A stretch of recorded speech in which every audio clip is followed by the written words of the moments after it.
진정한 성공은 얼마나 많은 사람을 아느냐가 아니라 얼마나 가치 있는 사람이 당신 곁에 있느냐에 달려 있습니다. 젊은이들이여, 관계를 절단하는 수술을 두려워하지 마십시오. 독성 관계를 잘라내고 남은 빈자리는 지혜와 부, 그리고 진정한 우정으로 채워질 것입니다. 여러분의 삶의 질은 잘못된 사람에게 아니요, 노라고 말할 수 있는 용기에 달려 있습니다. 에너지를 보호하고 품성을 지키며 시간을 아끼십시오. 나머지는 복리의 마법에 맡기면 됩니다. 오늘부터 관계의 결벽증을 가진 사람이 되어 보십시오. 그리고 그 깨끗하고 자유로운 인생을 마음껏 즐기시길 바랍니다. 세 번째 부류는 나쁘지도 불평하지도 않지만 주변을 평범하고 어리석게 만드는 인지적으로 닫힌 장잠자 인지적 폐쇄성들입니다. 저는 심장이 멈추는 것보다 뇌가 학습을 멈추는 것이 진정한 죽음이라고 생각합니다. 많은 사람이 30살 즈음에 죽어서 80살에 묻힙니다. 그들은 형성된 세계관에 갇혀 새로운 정보를 거부하고 낡은 관점을 고수합니다. 이런 이들과의 대화는 재앙입니다. 세상은 너무나 빠르게 변하기 때문입니다.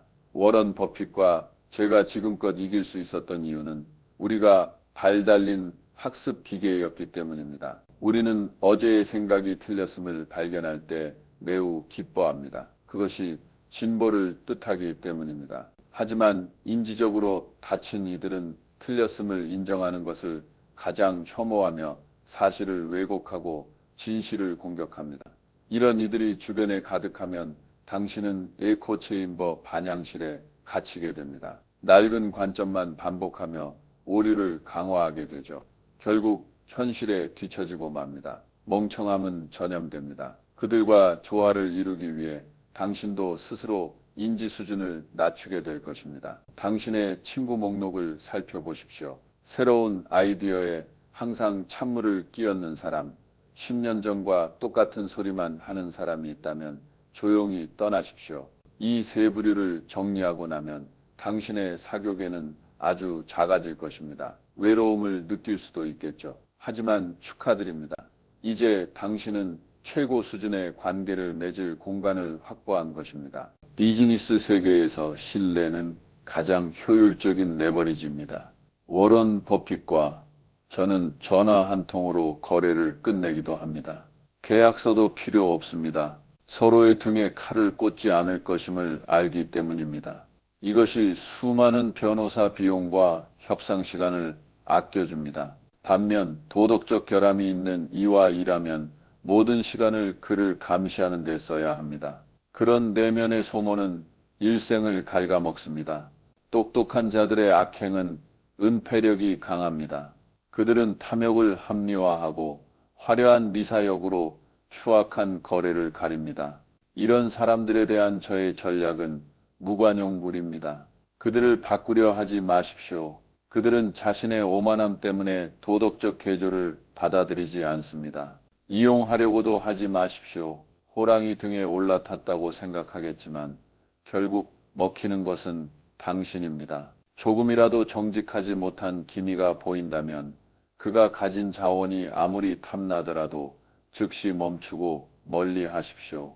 저는 평생 수많은 천재적인 얼간이들을 보았습니다. 그들의 결말은 예외 없이 파멸이었습니다. 그리고 파멸할 때 자신을 믿었던 주변 사람들까지 함께 끌고 내려갔습니다. 저의 용인술 중 하나는 이것입니다. 매우 뛰어난 재능을 가졌으나 도덕적 균열이 조금이라도 보인다면 즉시 포기한다. 저는 재능은 평범하지만 품성이 고결한 바보를 선택할지언정 재능은 넘치지만 인품이 저지른 천재를 선택하지 않습니다. 재능은 엔진이고 품성은 핸들이기 때문입니다. 엔진이 아무리 강력해도 핸들이 고장났다면 차가 박살나는 속도만 빨라질 뿐입니다. 90년대 월스트리트에는 이런 똑똑한 이들이 가득했습니다. 쓰레기를 황금으로 포장해 고객에게 팔고 허점을 이용해 거액의 보너스를 챙겼죠. 그들은 승자처럼 보였지만 그 승리는 신뢰를 갉아먹고 세운 사상 누각이었습니다. 한 번은 매년 수천만 달러를 벌어다주는 펀드 매니저가 있었는데 영수증 허위 청구로 자잘한 이득을 챙기는 습관이 있었습니다. 누군가는 큰 돈을 벌어다 주는데 그 정도는 눈 감아주자고 했지만 저는 안 된다고 했습니다. 푼돈에 거짓말하는 사람은 언젠가 수억 달러 규모의 거래에서도 거짓말을 할 것이기 때문입니다. 이것은 도덕의 문제이자 확률의 문제입니다. 인품은 일관성이 있습니다. 작은 일에서 사기꾼인 사람이 큰 일에서 성인이 될 수는 없습니다. 제가 30살쯤인 1953년에 이혼하고 빈털터리가 되어 아이들을 홀로 키울 때가 있었습니다. 엎친 데 덮친 격으로 큰 아들이 백혈병에 걸려 병상에서 죽어가는 것을 무력하게 지켜봐야 했습니다. 당시 파사대나 거리를 걸으며 펑펑 울었습니다. 제게 자기 연민에 빠질 이유가 없었을까요? 하느님이 불공평하다고 원망할 이유가 없었을까요? 당연히 있었습니다. 하지만 저는 하지 않았습니다. 자기 연민이 아들을 살려내지도 고지서를 해결해 주지도 않는다는 것을 알았기 때문입니다. 눈물을 닦고 스스로 말했습니다. 상황이 아무리 나빠도 현실을 받아들여야 한다. 그리고 계속 나아가야 한다. 이런 반반 피해자 정신이야 말로 제가 나중에 재기하고 불을 쌓아 99살까지 살 수 있었던 근본적인 원동력입니다. 절대 스스로를 가엽게 여기지 마십시오. 그리고 온종일 자기 연민에 빠져 있는 사람들을 용납하지 마십시오. 이것이 여러분의 에너지장을 지키는 첫 번째 방어선입니다. 두 번째 부류는 피해자보다 더 위험합니다. 되게 매력적이고 유능하며 심지어 여러분의 우상일 수도 있습니다. 바로 도덕적 결함이 있는 똑똑한 사람입니다. 이들은 첫 번째 부류보다 훨씬 위험합니다. 불평꾼들은 무능함이 눈에 보이지만 이들은 머리 회전이 빠르고 언변이 좋으며 화려한 학벌을 가졌습니다. 특정 분야의 천재처럼 보이기도 하죠. 그래서 이 사람과 협력하면 큰 돈을 벌 수 있겠다는 유혹에 빠지기 쉽습니다. 만약 그렇게 생각하신다면 당신은 재앙의 문턱에 서 있는 것입니다. 이것이 제가 자기 연민을 독약이라 부르는 이유입니다. 그것은 현재를 망칠 뿐만 아니라 미래의 모든 가능성을 잠가버립니다. 스스로를 피해 잘하고 생각하는 순간 인생의 주도권을 넘겨주는 셈입니다. 바람 부는 대로 떠도는 나뭇잎 신세가 되는 것이죠. 자기 인생을 통제하지 못하는 사람은 부를 축적할 수도 행복을 얻을 수도 없습니다. 제 심리학 리스트에서 박탈에 대한 과잉 반응과 자기 연민은 나란히 붙어 있습니다. 이 두 가지가 결합하면 사람은 극도로 편협하고 악독해집니다. 주변에 이런 사람이 있다면 친척이든 오랜 친구든 즉시 마음속으로 선을 그으십시오. 면전에서 모욕할 필요는 없습니다. 그저 뇌 속에서 오교제 불가 블랙리스트에 올리고 만남을 줄이면 됩니다. 그가 불평할 때 침묵하십시오. 그의 독가스가 여러분의 폐로 들어오게 두지 마십시오. 감정은 전염되고 어리석음 또한 전염되기 때문입니다. 이들은 가여워 보입니다. 도와주고 싶고 위로해주고 싶겠죠. 하지만 절대 안 됩니다. 그들에게 다가가는 순간 그곳이 거대한 에너지 블랙홀이라는 사실을 깨닫게 될 것입니다. 그들은 해결책을 원하지 않습니다. 그저 들어줄 사람, 더 정확히 말하면 함께 매장당할 사람이 필요할 뿐입니다. 그들은 여러분을 붙잡고 고통스러운 디테일을 몇 번이고 되씹으며 여러분마저 그 원망의 늪으로 끌어들일 것입니다. 저는 1950년대에 재능이 뛰어난 한 친구를 알고 지냈습니다. 정말 똑똑하고 언변도 좋았죠.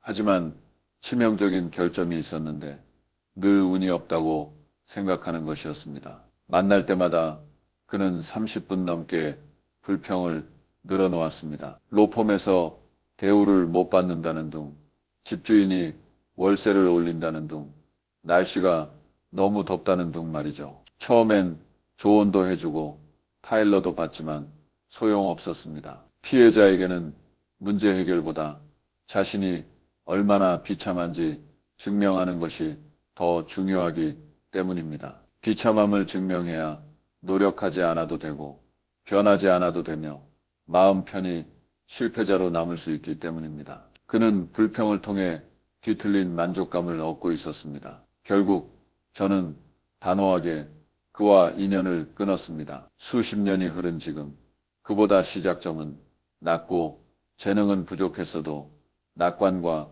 끈기로 풍요로운 삶을 일궈낸 사람들을 많이 봅니다. 반면 그는 70살이 넘도록 여전히 불평만 하고 있습니다. 그의 일생은 무한한 불평 속에서 황폐해졌습니다. 너무功利주의적으로 들릴지 모르겠으나 믿으십시오.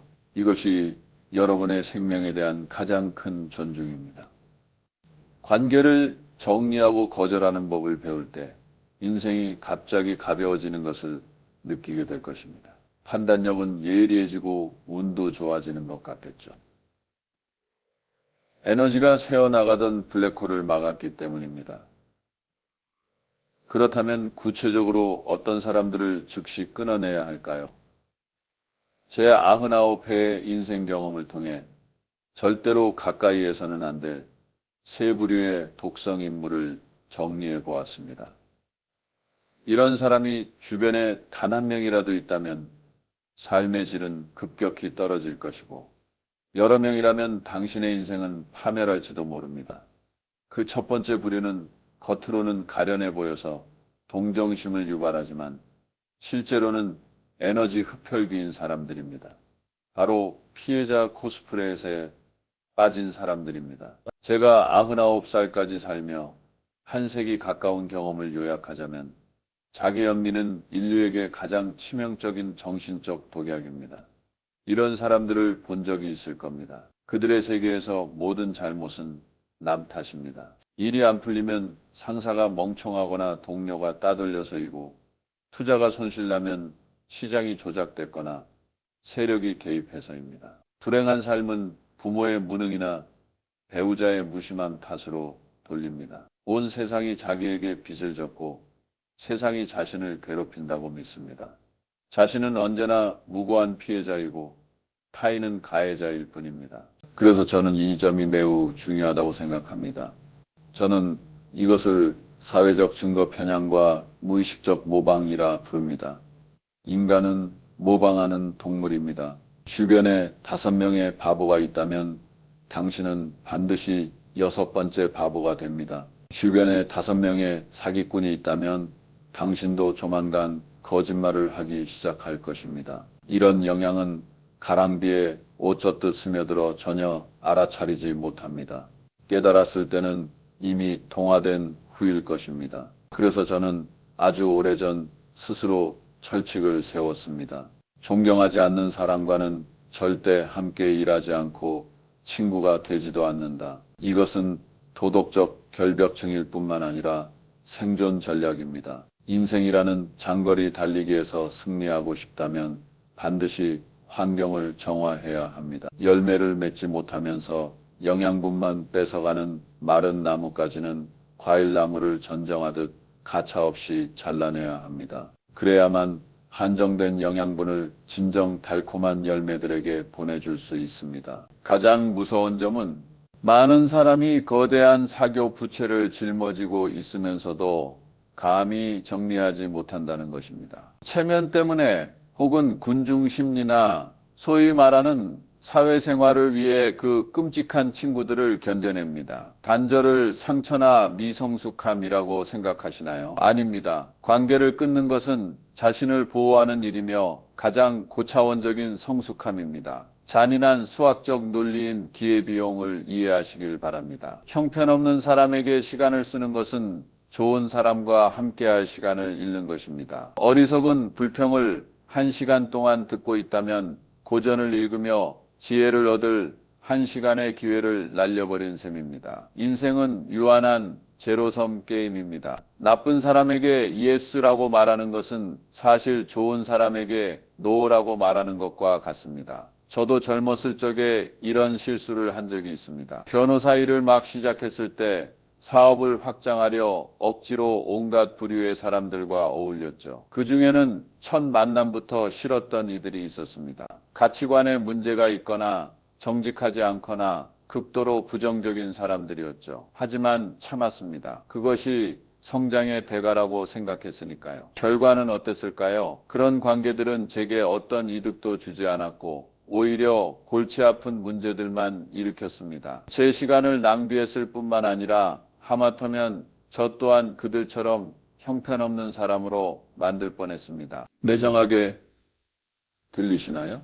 그렇습니다. 하지만 이것이 제가 여러분께 드리는 첫 번째 조언입니다. 인간관계에서 당신은 반드시 냉혹해지는 법을 배워야 합니다. 당신의 시간과 에너지는 세상에서 가장 비싼 자산이기 때문입니다. 도둑들이 그것을 훔쳐가게 내버려 두어서는 안 됩니다. 대부분 사람의 인간관계는 엉망진창인 장부와 같습니다.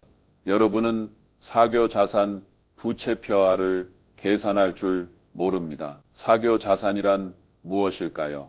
여러분에게 에너지와 지혜 혹은 평온을 주는 사람들입니다. 그들과 함께 있으면 사고가 맑아지고 감정이 안정됩니다. 이것이 자산입니다. 그들은 여러분의 인생에 자유 더하기 피밀리고요. 그렇다면 사교 부채는 무엇일까요? 여러분을 소모시키고 스스로를 의심하게 만들며 진흙탕으로 끌어들이는 사람들입니다. 그들과 함께 있으면 피로와 불안 혹은 분노를 느끼게 됩니다. 이것이 부채입니다. 그들은 여러분의 인생을 자유 빼기 좌옜, 심지어 나누기 좌옜, 힘치어 나누기 좌옜, 좌옜, 좌옜, 좌옜.